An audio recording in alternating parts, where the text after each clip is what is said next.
ഉൽപ്പത്തി പുസ്തകം 25 അധ്യായം. അബ്രഹാം വേറൊരു ഭാര്യയെ പരിഗ്രഹിച്ചു. അവൾക്ക് കെതുറ എന്നു പേർ. അവൾ സിമ്രാൻ, യൊക്ശാൻ, മെദാൻ, മിദ്യാൻ, ഇശ്ബാക്ക്, ശൂവഹ് എന്നിവരെ പ്രസവിച്ചു. യൊക്ശാൻ ശേബയെയും ദെദാനെയും ജനിപ്പിച്ചു. ദെദാന്റെ പുത്രന്മാർ അശൂരീം, ലെത്തൂശീം, ലെയൂമീം എന്നിവർ. മിദ്യാന്റെ പുത്രന്മാർ ഏഫ, ഏഫർ, ഹനോക്ക്, അബീദ, എൽദാഗ എന്നിവർ. ഇവർ എല്ലാവരും കെതൂറായുടെ മക്കൾ. എന്നാൽ അബ്രഹാം തനിക്കുള്ളതൊക്കെയും ഇസഹാക്കിന് കൊടുത്തു. അബ്രഹാമിനുണ്ടായിരുന്ന വെപ്പാട്ടികളുടെ മക്കൾക്കോ അബ്രഹാം ദാനങ്ങൾ കൊടുത്തു. താൻ ജീവനോടിരിക്കുമ്പോൾ തന്നെ അവരെ തന്റെ മകനായ ഇസഹാക്കിന്റെ അടുക്കൽ നിന്ന് കിഴക്ക് ദേശത്തേക്ക് അയച്ചു. അബ്രഹാമിന്റെ ആയുഷ്കാലം 175 സംവത്സരമായിരുന്നു. അബ്രഹാം വയോധികനും കാലസമ്പൂർണനുമായി നല്ല വാർദ്ധക്യത്തിൽ പ്രാണനെ വിട്ടു മരിച്ചു തന്റെ ജനത്തോട് ചേർന്നു. അവന്റെ പുത്രന്മാരായ ഇസഹാക്കും ഇശ്മായേലും കൂടി മമ്രയ്ക്കരികെ സോഹരിന്റെ മകനായ എഫ്രോൻ എന്ന ഹിത്യന്റെ നിലത്ത് മക്പേല ഗുഹയിൽ അവനെ അടക്കം ചെയ്തു. അബ്രഹാം ഹിത്യരോട് വിലയ്ക്കു വാങ്ങിയ നിലത്തുതന്നെ.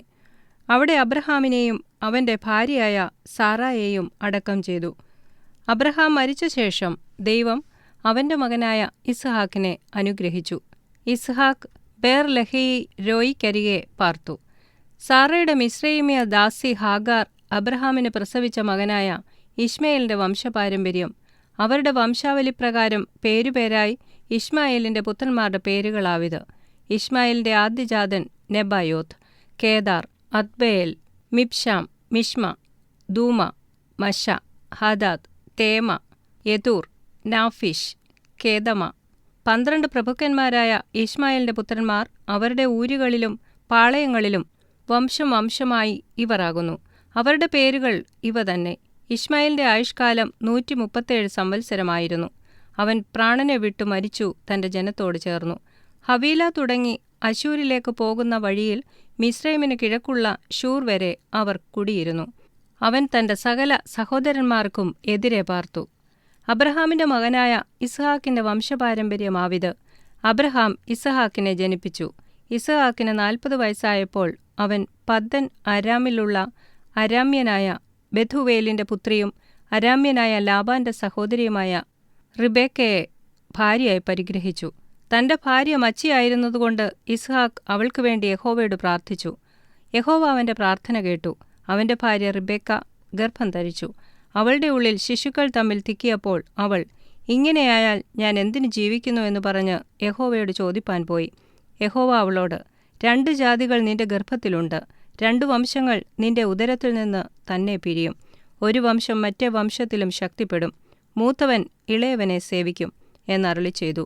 അവൾക്ക് പ്രസവകാലം തികഞ്ഞപ്പോൾ ഇരട്ടപ്പിള്ളകൾ അവളുടെ ഗർഭത്തിലുണ്ടായിരുന്നു. ഒന്നാമത്തവൻ ചുവന്നവനായി പുറത്തു വന്നു. മേൽ മുഴുവനും രോമം കൊണ്ടുള്ള വസ്ത്രം പോലെയിരുന്നു. അവന് ഏശാവെന്ന് പേരിട്ടു. പിന്നെ അവന്റെ സഹോദരൻ പുറത്തു വന്നു. അവന്റെ കൈ ഏശാവിന്റെ കുതികാൽ പിടിച്ചിരുന്നു. അവന് യാക്കോബ് എന്നു പേരിട്ടു. അവൾ അവരെ പ്രസവിച്ചപ്പോൾ ഇസ്ഹാക്കിന് 60 വയസ്സായിരുന്നു. കുട്ടികൾ വളർന്നു. ഏശാവ് വേട്ടയിൽ സമർത്ഥനും വനസഞ്ചാരിയും യാക്കോബ് സാധുശീലനും കൂടാരവാസിയുമായിരുന്നു. ഏശാവിന്റെ വേട്ടയിറച്ചിയിൽ രുചി പിടിച്ചിരുന്നതുകൊണ്ട് ഇസ്ഹാക്ക് അവനെ സ്നേഹിച്ചു. റിബേക്കായോ യാക്കോബിനെ സ്നേഹിച്ചു. ഒരിക്കൽ യാക്കോബ് ഒരു പായസം വെച്ചു. ഏശാവ് വെളിംപ്രദേശത്ത് നിന്ന് വന്നു. അവൻ നന്നാ ക്ഷീണിച്ചിരുന്നു. ഏശാവ് യാക്കോബിനോട്, ആ ചുവന്ന പായസം കുറെ എനിക്ക് തരേണം, ഞാൻ നന്നായി ക്ഷീണിച്ചിരിക്കുന്നു എന്നു പറഞ്ഞു. അതുകൊണ്ട് അവന് എദോം, ചുവന്നവൻ എന്നു പേരായി. നിന്റെ ജ്യേഷ്ഠാവകാശം ഇന്ന് എനിക്ക് വിൽക്കുക എന്ന് യാക്കോബ് പറഞ്ഞു. അതിന് ഏശാവ്, ഞാൻ മരിക്കേണ്ടി വരുമല്ലോ, ഈ ജ്യേഷ്ഠാവകാശം എനിക്കെന്തിന് എന്ന് പറഞ്ഞു. ഇന്ന് എന്നോട് സത്യം ചെയ്യുക എന്ന് യാക്കോബ് പറഞ്ഞു. അവൻ അവനോട് സത്യം ചെയ്തു. തന്റെ ജ്യേഷ്ഠാവകാശം യാക്കോബിന് വിറ്റു. യാക്കോബ് ഏശാവിന് അപ്പവും പയറുകൊണ്ടുള്ള പായസവും കൊടുത്തു. അവൻ ഭക്ഷിച്ചു പാനം ചെയ്തു എഴുന്നേറ്റുപോയി. ഇങ്ങനെ ഏശാവ് ജ്യേഷ്ഠാവകാശത്തെ അലക്ഷ്യമാക്കി കളഞ്ഞു.